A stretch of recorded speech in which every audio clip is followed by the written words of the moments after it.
Adik-adik, yuk kita dengarkan sanggar cerita kini makin asik.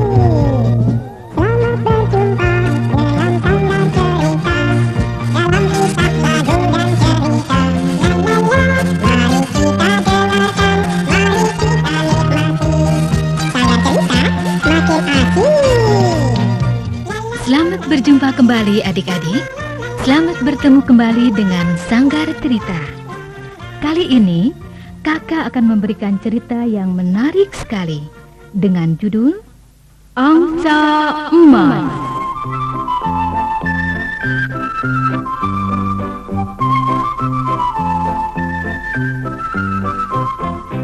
Pada zaman dahulu kala, di desa Ambarjo, tinggallah sebuah keluarga petani.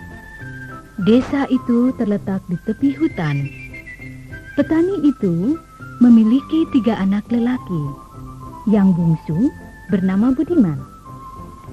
Budiman dianggap oleh orang tua dan masyarakat sebagai anak yang dungu.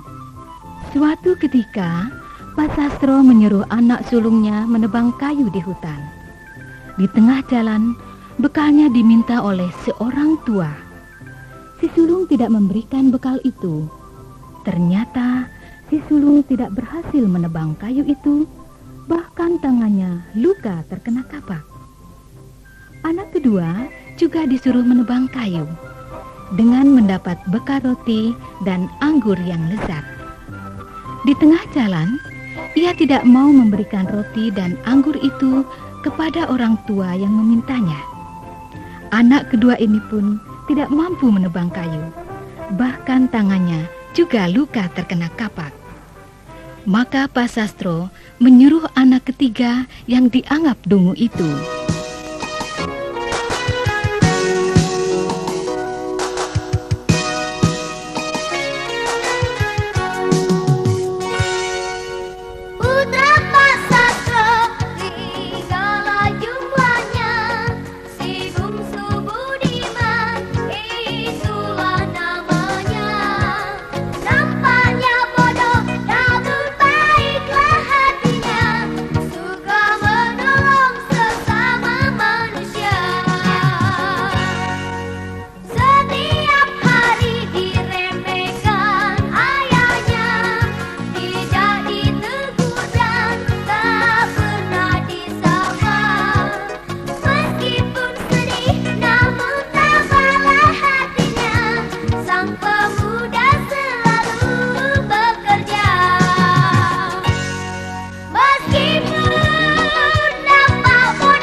Bagaimana ya?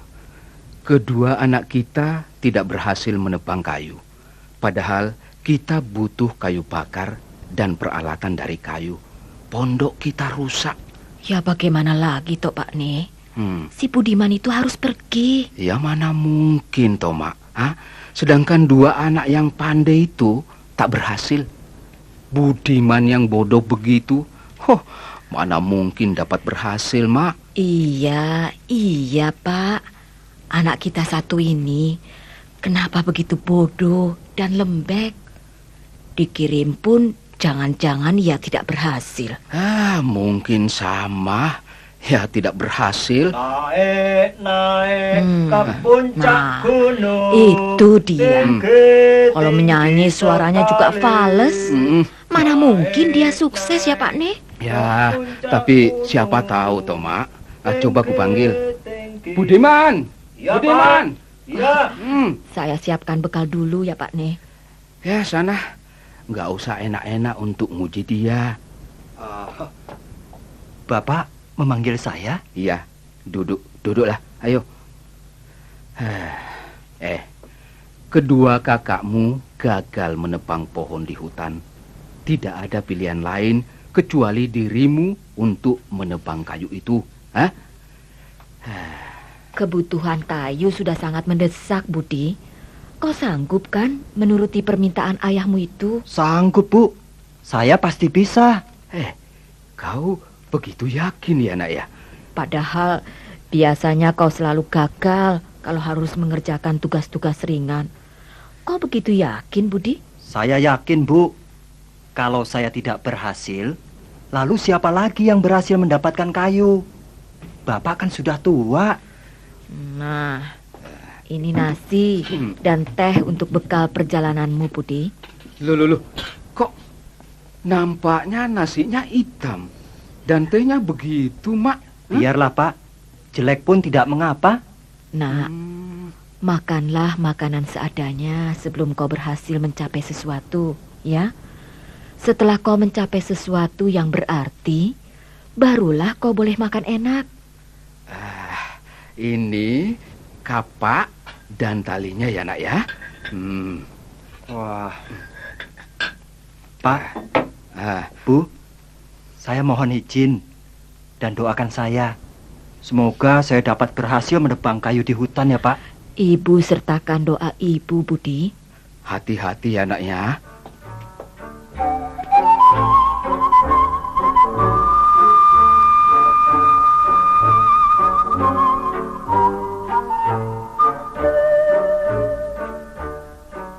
Budiman dengan pikiran mantap menuju ke hutan. Di tengah perjalanan, ia menjumpai orang tua yang sedang mengemis. Tolonglah saya, Tuan.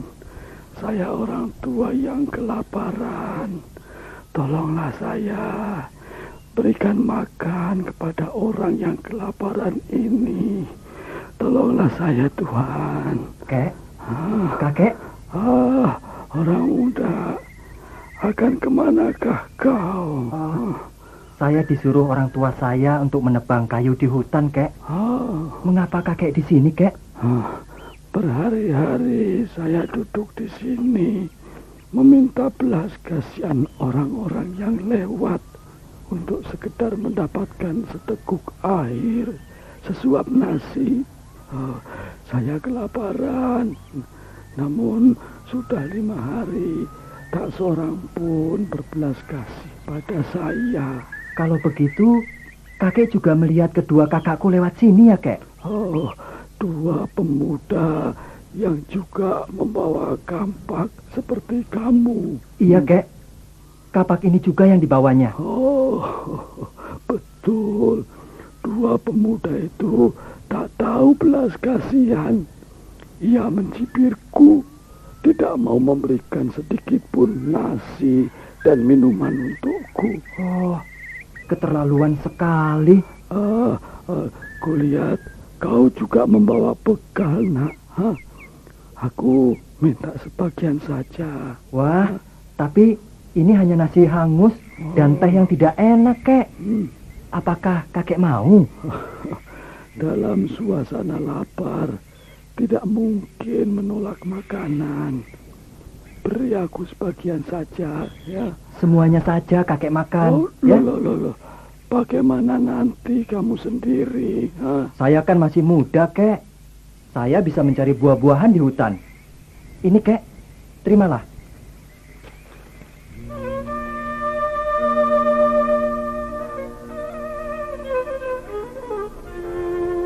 Loh, Kek, nasi dan minumanku berubah menjadi nasi dan minuman yang begitu mempesona. Pemberian yang diberikan dengan hati yang jujur dan tulus akan menjadi barang yang sangat berharga. Silakan, terimalah sebagian. Tidak, Kek. Makanlah saja. Terima kasih, anak muda. Kau ternyata anak yang baik. Aku akan selalu menolongmu. Jika kau menebang kayu di hutan, aku akan menolongmu juga. Dan sebagai hadiah, nanti di dalam kayu itu akan kau temukan sesuatu yang dapat mengangkat derajat hidupmu. Kakek, Teruskan perjalananmu. Jika ada kesulitan, carilah aku.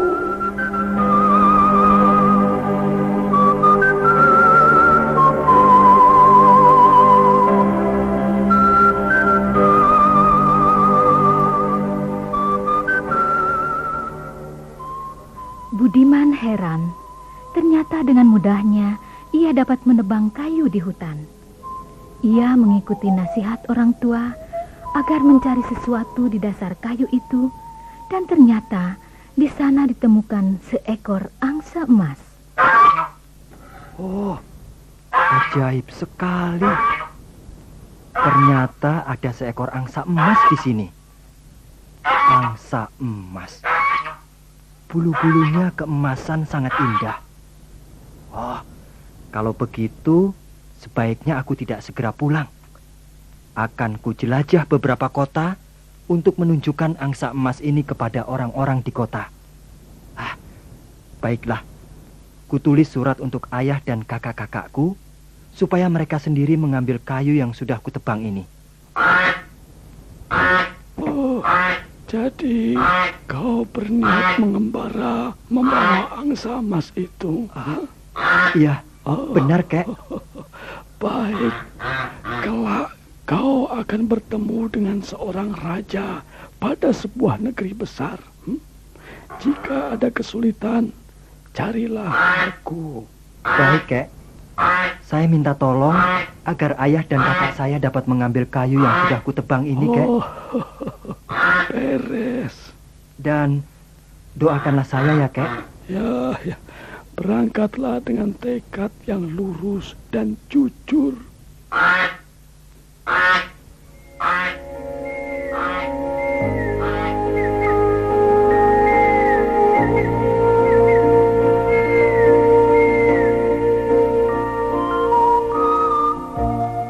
Budiman mengadakan perjalanan ke kota-kota.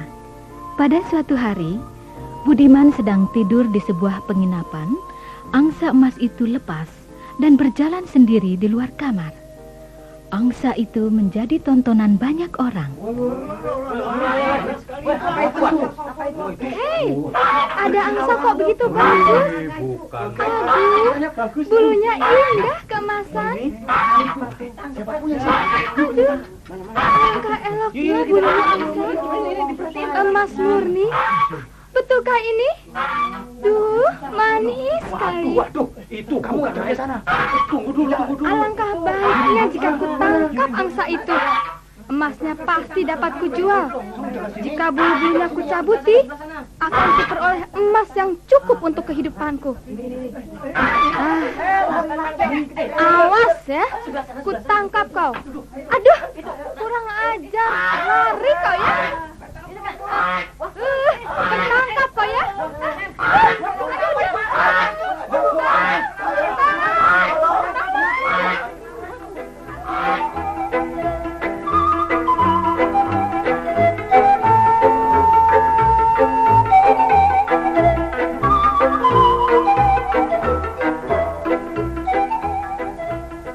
Setelah angsa itu dapat ditangkap oleh Ratri, ternyata tangan Ratri melekat pada angsa itu.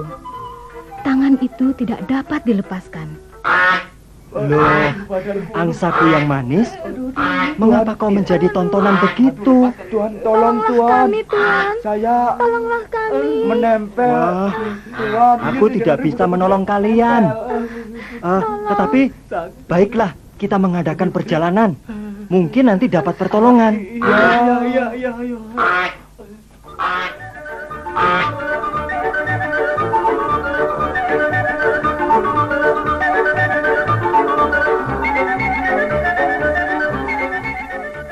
Budiman dengan angsa emas yang ditempeli oleh 3 orang yang berniat jahat itu mengembara jauh sampai ke suatu negeri Indrapura.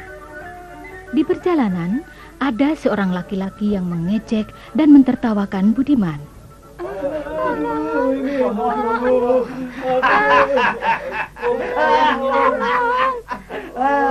Ada orang-orang tolol menempelkan dirinya pada angsa. Lepaskan dirimu dari angsa itu. Allah, masa ya kau kalah sama angsa? Tolonglah aku, Pak Le. Tolonglah aku. Jangan panggil aku Pak Le ya. Tuan begitu. Iya. Tolonglah aku, Tuan Besar. Begitu. Kalian ini semua orang-orang tolol. Ini juga pemuda. Loh, kenapa enak-enak saja tidak menolong temanmu itu, ha? Aku pemilik angsa emas itu, Pak. Oh, jadi kau ya yang mengikat orang-orang itu? Ya, biadab tindakanmu itu. Aku juga tidak bisa menolongnya, Pak. Kalau kau bisa menolong, silakan saja, Pak. Jadi kau ini sama blow-nya dengan yang lain. Baik. Ini lihat, akan kutolong mereka ini. Mari kamu. Aduh.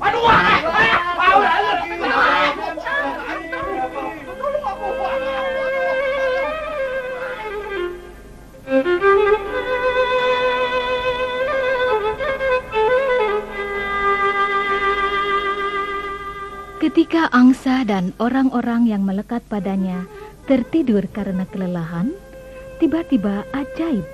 Datanglah kakek tua yang dulu ditolong oleh Budiman. Oh, syukurlah, Kek. Kakek datang tepat pada waktunya. Oh, kau dalam kesulitan, Nak? Iya, Kek. Lihatlah, Kek. Angsa emas itu telah membuat kesulitan besar. 4 orang melekat padanya. Oh, bagaimana aku dapat terlepas dari kesulitan ini, Kek? Oh, jangan mudah putus asa, anak muda. Lihat pengumuman ini.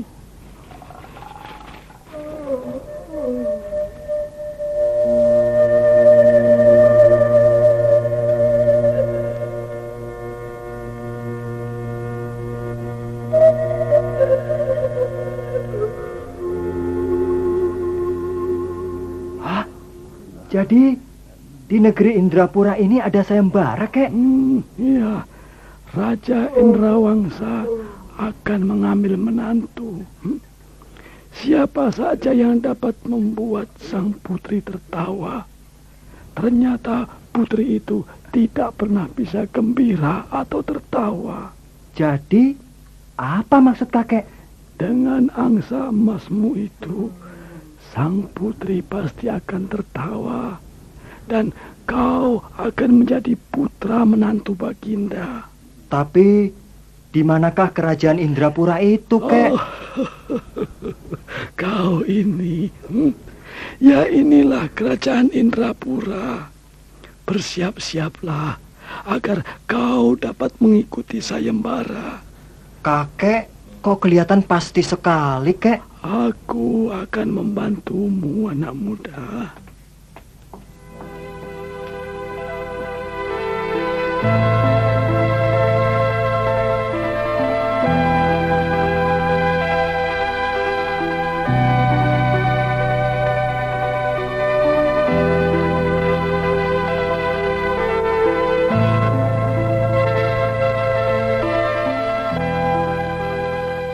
Raja Indrawangsa sedang berusaha menghibur putri tunggalnya dengan segala macam hiburan. Namun putri itu tidak pernah mau tertawa, bahkan tersenyum pun tidak. Putriku, apakah kau akan tetap cemberut begitu? Kau tidak pernah mau menampakkan rasa bahagiamu.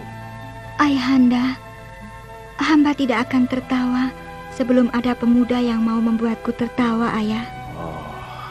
Sudah banyak pemuda yang berusaha membuatmu tertawa. Namun kau tetap saja tidak mau tertawa. Bagaimana hamba tertawa, Ayah, kalau memang tidak ada kelucuan di dalamnya? Putriku, ayah takut Jangan-jangan yang mampu membuatmu tertawa itu badut miskin, tukang ngamen pinggir jalan. Karena siapapun yang mampu membuatmu tertawa, akan ayah jadikan menantu. Ayah, hamba tidak peduli bagaimanapun wujud pemuda itu, ayah. Tidak. Kalau pemuda itu gembel miskin, ayah akan membuat syarat tambahan. Ayah tidak adil namanya. Ampun, beribu ampun, Baginda. Perbolehkanlah hamba mengikuti sayembara yang Paduka adakan. Nah, sungguh apa kataku, Kuntum? Yang datang kali ini lain dari yang lain. Pemuda gembel macam itu. Ayah harus berbuat adil. Bagaimanapun wujud pemuda itu, harus diterima dengan baik, ayah. Ya, baiklah. Nah, pemuda, apakah kau sudah siap? Siapa namamu? Nama hamba Budiman, Paduka. Anak Budiman. petani dari desa Ambarjo. Baik. Bawalah perlengkapan yang akan kau perlukan untuk membuat anakku tertawa. Baik, Baginda Raja.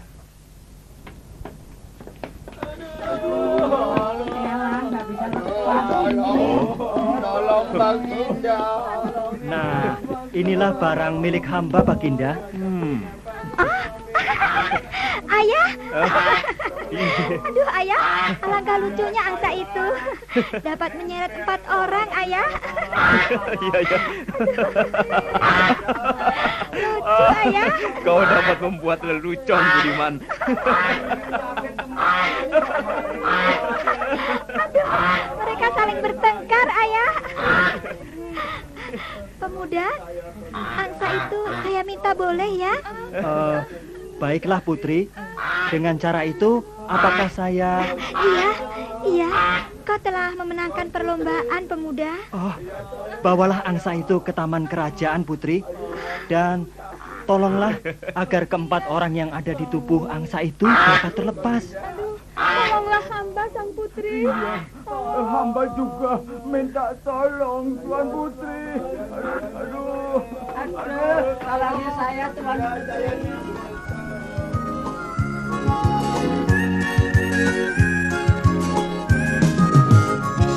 Budiman, pemuda dari desa, telah memenangkan sayembara.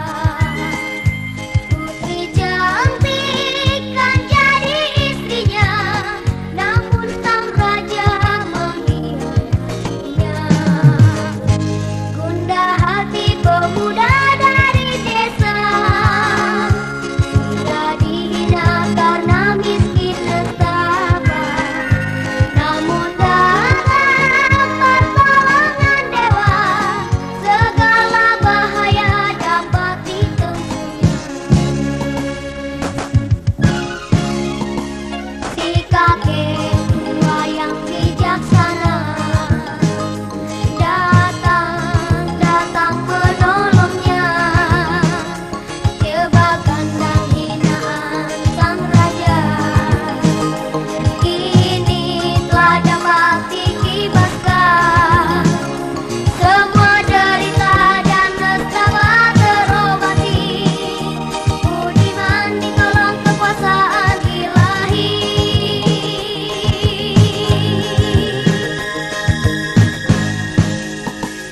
Angsa emas hadiah untuk dirinya, membawa sang pemuda ke jalan bahagia.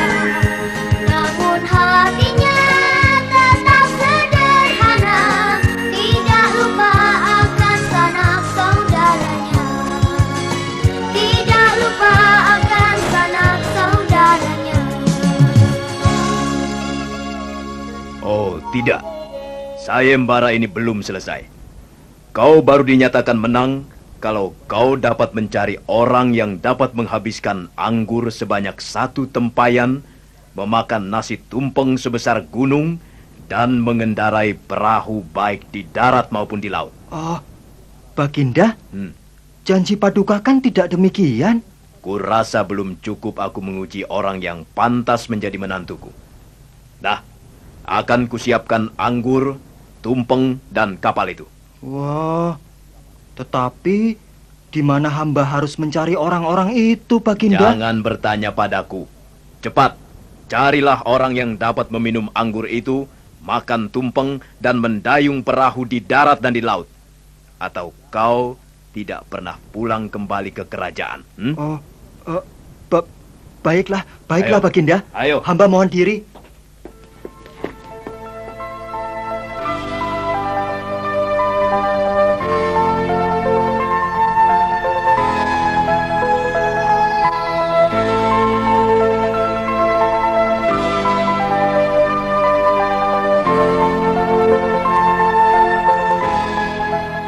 Hai anak muda, kau kan sudah memenangkan sayembara, bukan?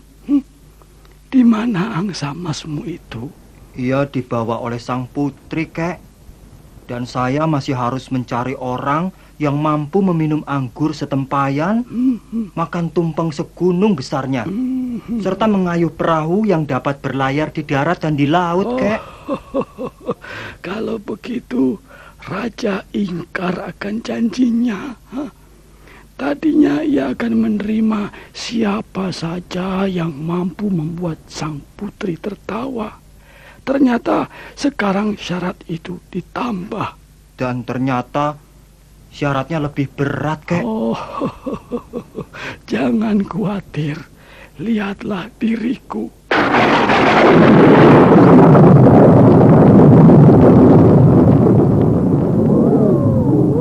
Ajaib sekali. Ternyata kakek itu telah berubah menjadi raksasa yang sangat besar.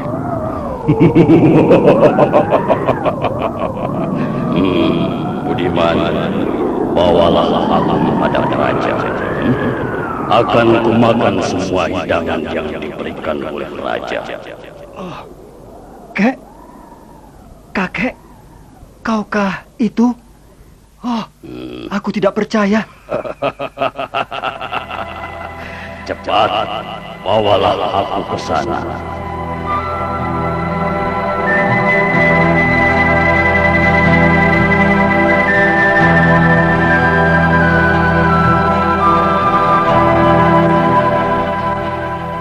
Oh, Budiman, kau datang lagi? Dan,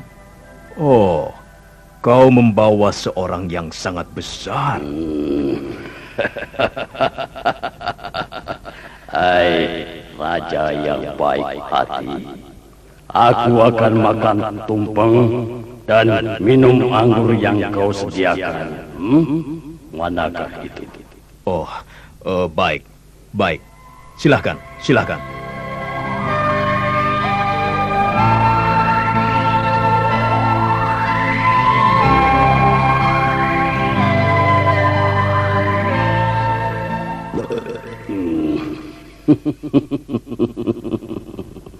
Tumpeng sudah kumakan dan anggur telah kuminum. Nah, kawinkan Budiman dengan anakmu. Oh, tidak. Masih ada satu syarat lagi. Kemudikan perahu itu di darat dan di laut. Oh, kau tidak akan mengelak lagi, bukan? Kalau mengelak lagi, kerajaan ini kumusnahkan. Tidak. Budiman, masuklah ke perahu itu. Angsa emas akan terbang rendah menerbangkan perahu itu. Dan begitu sampai di laut, akan berlayar dengan tenangnya. Kemudian akan kembali lagi ke sini. Dan orang-orang yang melekat tadi, Kek? Mereka adalah pandit-pandit kota. Dengan hukuman itu, mereka akan cerah. Kini mereka telah lepas. Cepatlah berangkat.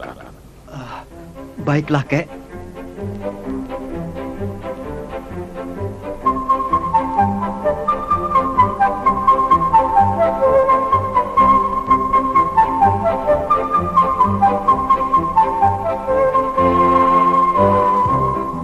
Baginda. Oh, Budiman. Baiklah. Kau akan kukawinkan dengan putriku, Putri Kuntum Melati. Putriku. Iya, Ayah. Ayah telah mencoba Kanda Budiman lebih dari semestinya. Ayah harus menepati janji. Aku menjadi saksi. Akan kupanggil orang tua anak ini agar menyaksikan harinya yang bahagia. Oh, terima kasih, Kek.